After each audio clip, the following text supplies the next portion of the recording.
Yeah. Good, good. Yeah. Very good, very good.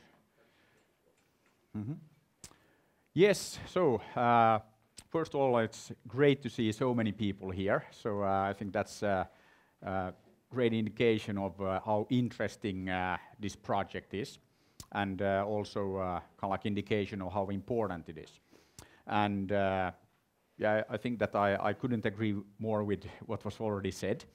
And I think that if you look at, always share the story that kind of like my involvement with this started actually here in Tallinn at the Latitude 59, like the other year, when we had, as always, kind of like a dinner discussion that it would be great if we would have this tunnel, and then, you know, like right there and then I said, okay, so let's make it happen, and then happened to be sitting kind of like close to the, you know, then foreign minister of Estonia, so I just walked up to her and said, okay, we just decided to make the tunnel happen. And of course she was like, who is this guy, and like, really? And yeah, then we actually started working on this, and now we're here. And I think what I want to, first of all, what this event, so this is not kind of like a single event, this will be a series of events. So we already had kind of like the first like kickoff event for creating this platform and this discussion forum for discussing not just the tunnel, but actually what we're building here is this finest Bay Area. So of course we're creating this fantastic kind of like joint metropolitan area between Helsinki and Tallinn. I think that is very, very important, and the tunnel is just kind of like an enabler, making it work even more smoothly. But we already have you know, the over 11 million trips between Helsinki and Tallinn every year. So I think that exactly as the ambassador said, that this is already like a fact. It's already there. We have a lot of people going back and forth, and I was already asked here earlier in the morning how many times a year or a month I come to Tallinn, and I think that on average is probably now like once a month, but probably it will be more. And again, it's like a fact. And what we wanted to do, so we started by having this kind of meeting in Helsinki in December, and that's actually where we signed the MOU. So now we have the collaboration agreement between Pöyry, A-Insinöörit, Fira, and the Finest Bay Area Development Company. So we're now building a more detailed plan for the tunnel. So that's already happening. But what we also announced there, that we want to get together every month. So we are taking turns. So Helsinki, then Tallinn. So now we're here next month again in Helsinki. And of course we have the kind of like the feasibility study will also be, like the results will be announced. So there will be more meetings at once a month, but we want to have these open meetings kind of like every month, and then we just take turns, so we get together on both sides of the bay. And I think this is very important, and it's a very Finnish and I think also very Estonian way of doing things, that we're doing things together. I think this is something that is very, very important, that we want to engage kind of like people on both sides of the bay, so all of Finland, all of Estonia. And I think that by doing this, we have already managed to make the plan much better. I also shared that when I first started talking about the tunnel, I said, okay, we're going to make it happen in 5 years. And this was actually about the same time as they announced that they had completed the Gotthard tunnel, you know, under the Alps, and that's a much shorter tunnel than our tunnel. And then I kind of was reading about that it took almost 20 years. Of course, I got a bit concerned that, you know, 5 years longer tunnel, so let's see how we can make that happen. But then it was actually very good that I bumped into some of the GTK, so we have this Geological Research Institute of Finland.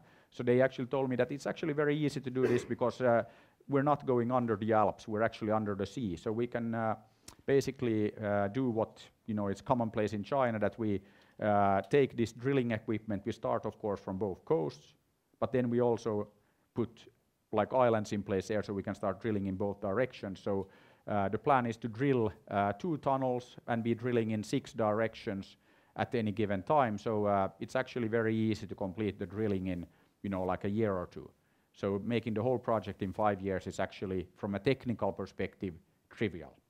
And You don't need to trust me, I'm not like an expert in this area either, but we're working with Pöyry and A-insinöörit. So Pöyry, for example, they were heavily involved in the Gotthard tunnel, and I've been told that that was a much more challenging project because geology, again, that you have the mountains moving and there's all kinds of like challenges. Here it's actually very easy. And then another thing that is very important, so we now talked about Helsinki and Tallinn, and like heart of Europe was mentioned and things like that.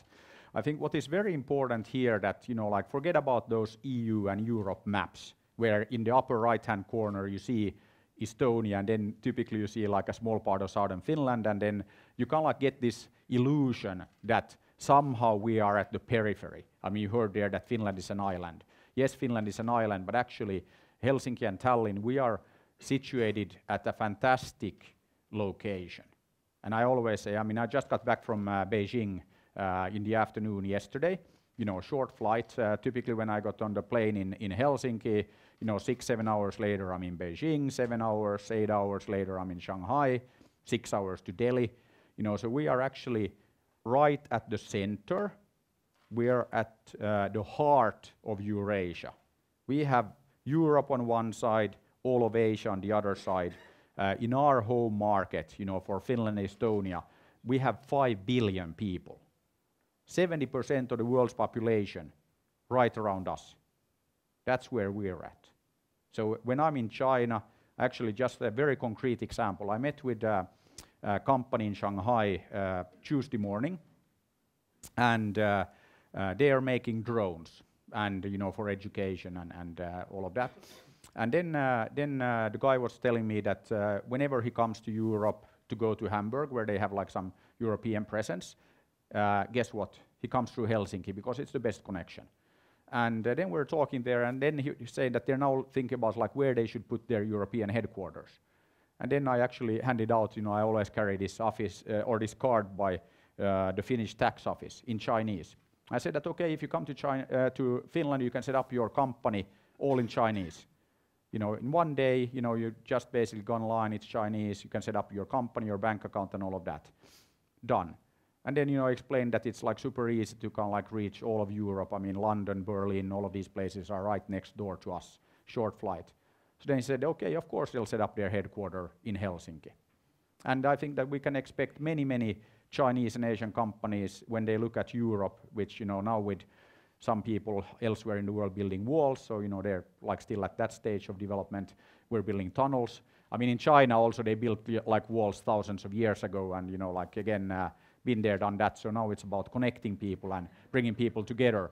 So we're like a bit further in the evolution of kind of like our societies than some other people, not to mention any names, or, you know, like Trump or anything.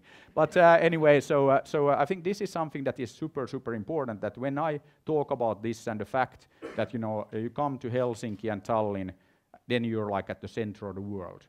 And this is something that resonates very, very nicely in China, in India, all of Asia, because it's true. When you look at the globe, that's exactly what we're talking about. So again, forget about the maps of Europe, look at all of Eurasia, that's where we're at. So it's the big picture. Okay, then if you look at this Helsinki-Tallinn metropolitan area, and this is actually exactly as Martin said, that this is not about a tunnel, it's about the cities, it's about the city planning, it's about the metropolitan area. That's what we're enabling. And as the ambassador said, it's already true, so we don't have to wait for the tunnel to be there. We need to start what we're doing today. We need to look at how do we make this metropolitan area work in a fantastic way. How do we make it very, very functional?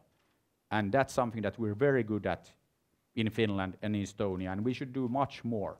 You have fantastic e-government services here in Estonia, the e-residency and all of that.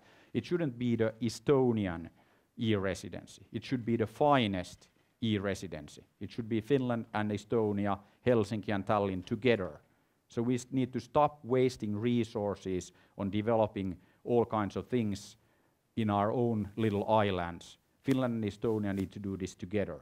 And then we'll invite our Nordic friends, our European friends. We need to show the EU how to go forward, because some of those bigger EU countries are totally incapable of making anything happen. So we need to kind of like step up and show a bit of leadership there. So this is really what we're doing, is that the tunnel is helping us to create gravity.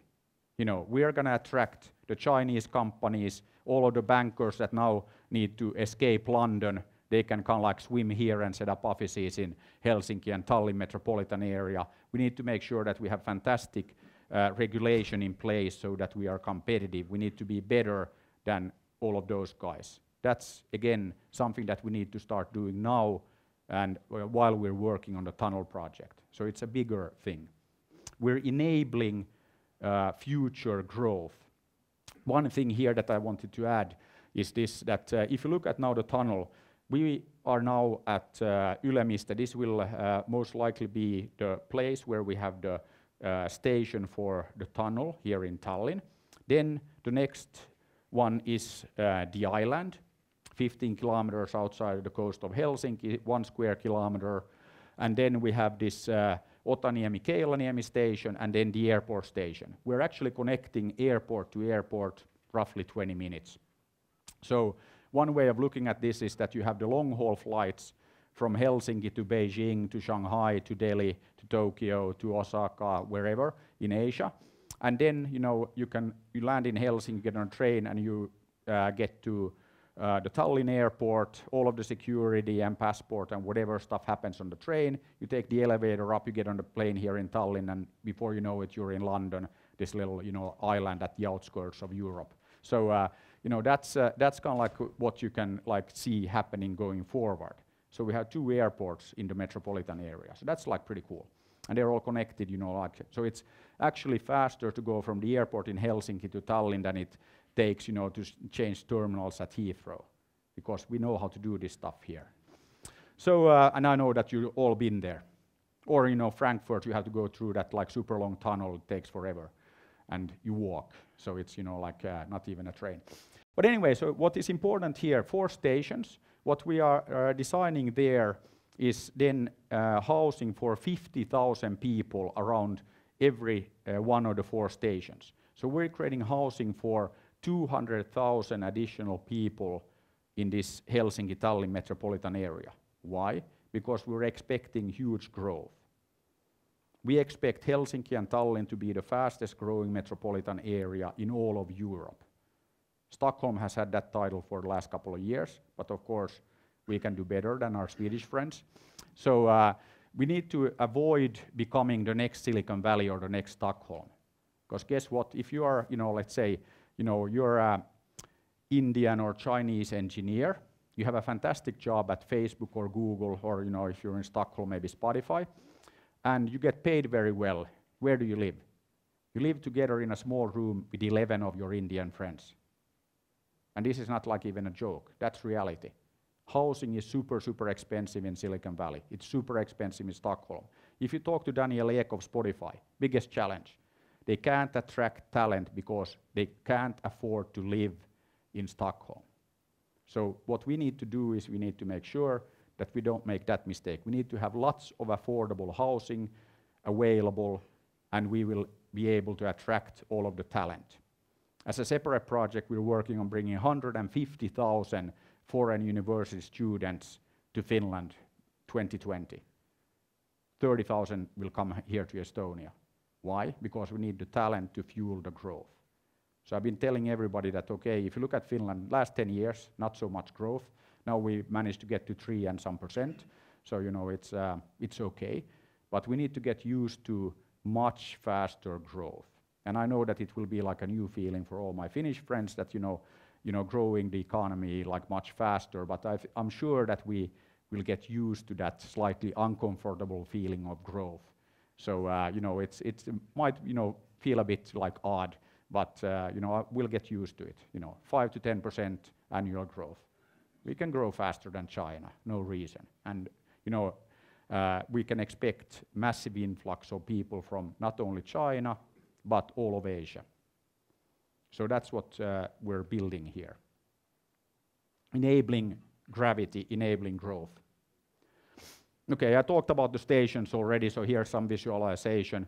We're probably the furthest with the Otakeila area in Finland, so there we have pretty detailed plans on how we'll build a neighborhood for 50,000 people. We also have some designs for the island. So that will also house 50,000 people. So it's going to be like an entertainment island, but there will also be like co-working spaces and housing for 50,000 people. So it's a fairly significant development. It also will be totally self-sufficient when it comes to energy and like everything. So we think that this will become an export product in itself.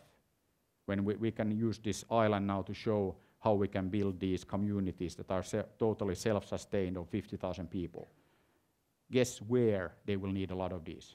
In China, but actually massive opportunity, Africa. Fastest growing continent on the planet, and who are already there? The Chinese. So this is also why China is very interesting for this. Our Chinese partners immediately said that, okay, let's build this tunnel, but let's build a tunnel factory. Let's build tunnels all over the planet together. We're actually going to do that. We're already in talks in Argentina and Colombia, how this same consortium can go there and start building tunnels and cities. So it's not just about the Helsinki-Tallinn metropolitan area, it is about enabling the future growth for both of us. So then, of course, no presentation is perfect without like a bit of technology. So these are the machines that we're going to be using. TBMs, tunnel boring machines, they have the best machines in China currently. So the plan is to do tunnels, 2 pipes, 17 meters in diameter, and this is what those kind of like machines look like. We might even have some better technology available, but we're going to talk more about that later. But yeah, with these, we'll have 12 of these, and then we start drilling this year, and then 5 years from now, we'll be done. We actually gave ourselves a bit more like flexibility and space there. So the target is to have the tunnel completed and the first trains running the 24th of December 24. So again, those of you who've been to China know that these numbers are very important, and 24, 12, 24 is like easy to remember. So we picked that as the target date, so it's a nice Christmas present for Finland and Estonia, and it's like an easy date to remember. But most likely we'll get this done like before, so we'll have test traffic running before, but then official opening 24th of December 24. Then we're not stopping there. So then from a Finnish perspective, we'll also include the whole southern Finland. Just met with Lauri Lyly, the mayor of Tampere, before I went to Beijing. So we also want to have half-an-hour connections to Tampere and Turku. So that's again helping us make this working area in Finland slightly bigger. But of course, in this finest Bay Area at the periphery, we have these two cities, St. Petersburg and Stockholm. So now when we create this gravity, I mean, Helsinki and Tallinn, we're bigger than Stockholm, we're bigger than Amsterdam. So of course, kind of like gravity, as we all know, works, that it kind of like starts having this pull effect. So pull effect on St. Petersburg, so tons of talent that we can attract from there, likewise from Stockholm, because nobody can afford to live there. So, you know, makes sense to move to Helsinki and Tallinn, because we can offer much better like quality of life, and of course more opportunities, because this is where the growth is. So that's basically what you'll see happening going forward. So I'll stop here by saying that, you know, welcome to the finest Bay Area, and yeah, it's better, you know, get used to this much more rapid growth going forward. So this is again a fantastic opportunity for us here in Helsinki and Tallinn to work together and make something fantastic happen. The tunnel is just kind of like the beginning. What we're enabling is really this platform, this environment for future growth. Thank you.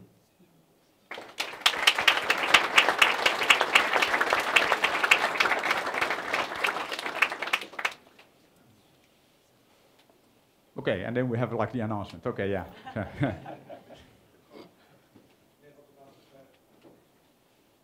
Yeah, so we have like an update on the consortium. I think I actually like covered that already. So maybe if you look at like where we're at right now with the tunnel project. So okay, we signed the MOU in December. So we have Pöyry, A-insinöörit, Fira, and Finest Bay Area Development Company now building the more detailed plan.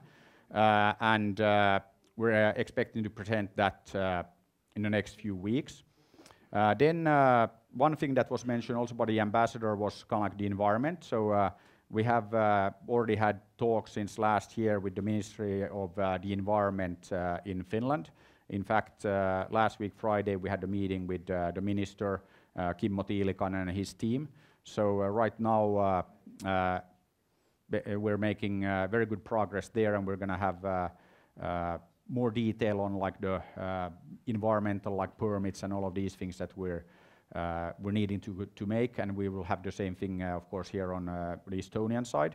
On the Finnish side, we've been told that it's not going to be so that the environmental permits would slow us down, so we can have a fast track process to make things happen, and that's what we're working on right now.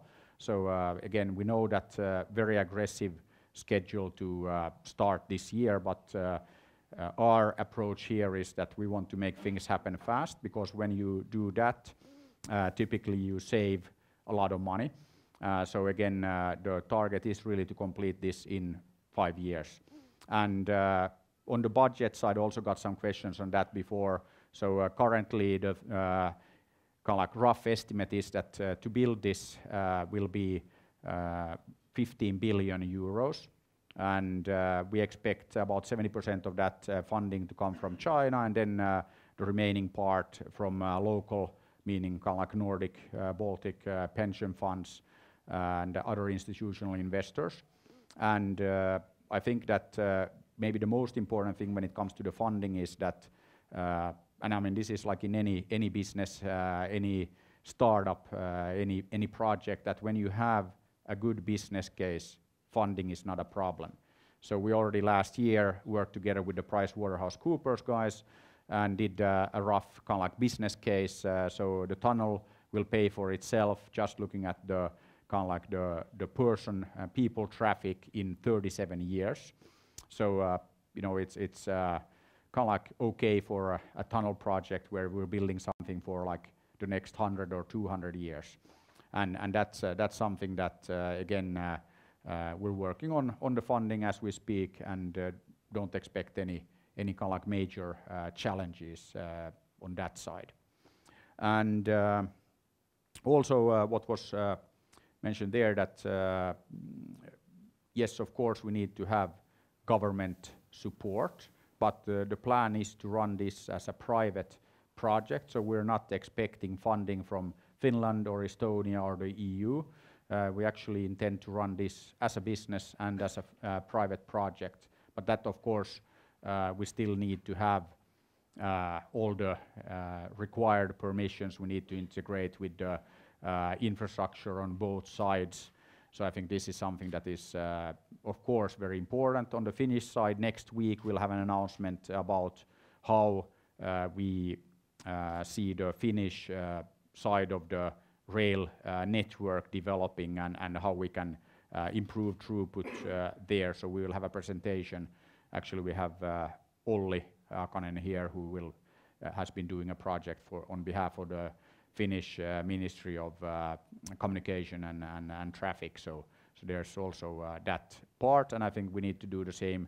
I think what Martin was saying, that there's always planning needed. So I think again we should also look at kind of like the Estonian and the Baltic side of things, and how kind of like it all comes together in one comprehensive, one holistic kind of like plan. So this is something that is very, very important. So one thing maybe I should address also in here. So last time we were in Tallinn in December together with our Chinese partners. One question that came up was that what about the Rail Baltic or Rail Baltica project? So there is no dependency between the tunnel project and Rail Baltic. So this is something that is very, very important, that we don't need to wait for the Rail Baltic project to complete to kind of like start the tunnel. Of course, it's great if we get the Rail Baltic project executed at like good quality level, meaning that I'm personally not very happy with kind of like the ambition level there. That I mean, if you look at, you know, again, as I said, I spent the last 4 days in China. And there, I mean, I get on a train, and guess what? It goes like 330, 350. You can even run the standard train, standard tracks over 400 kilometers an hour. So why would we settle for like 160 or 200 something? I mean, that's old and super bad, I think, like quality level. So I think that, I mean, if the Chinese and Japanese can run their trains faster, I mean, the ambition level here in Europe, I mean, why should we settle for something that is not really like up to par? I think that Rail Baltic should also be planned for running at like 300, 400 kilometers an hour, because then you can get on the train at the airport in Helsinki, and then a few hours later you're in Berlin, and it doesn't take like a day or two, okay, like a day. So I think that that's something that is very, very important. And then and this is also important, like for the the freight traffic and all of that, that we can ship our products, our physical products, to Europe faster. I think this is something that again is important. We also have some plans for how we'll have much higher throughput when it comes to the freight traffic through the tunnel and then beyond. So we're working on that, but we don't have anything to announce yet. But it's again, we think that the people traffic is the most important component, but we're not ignoring kind of like the freight traffic. I think that's also important part of the kind of like overall project.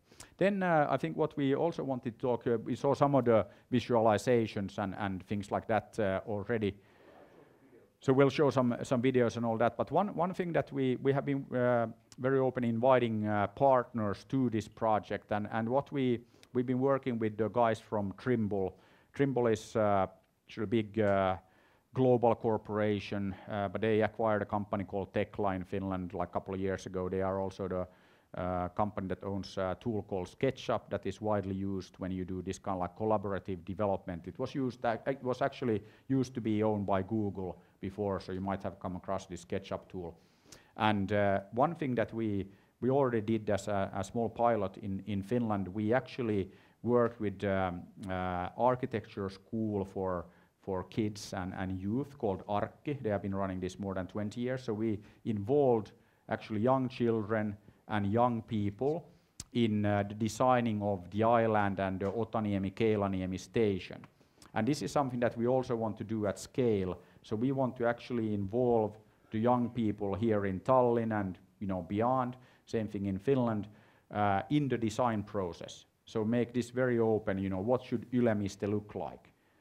Why don't we involve the young people that actually will end up living in these areas, and not us like slightly older people that might not be around when some of these things get completed. So I think it's very important that we involve and engage the young people in the design and the creation of this. And this is actually something that we wanted to announce now together with Trimble, using their tools to do exactly that. So I'll actually let Kim and Kustaa talk about that. So yeah. Okay. No.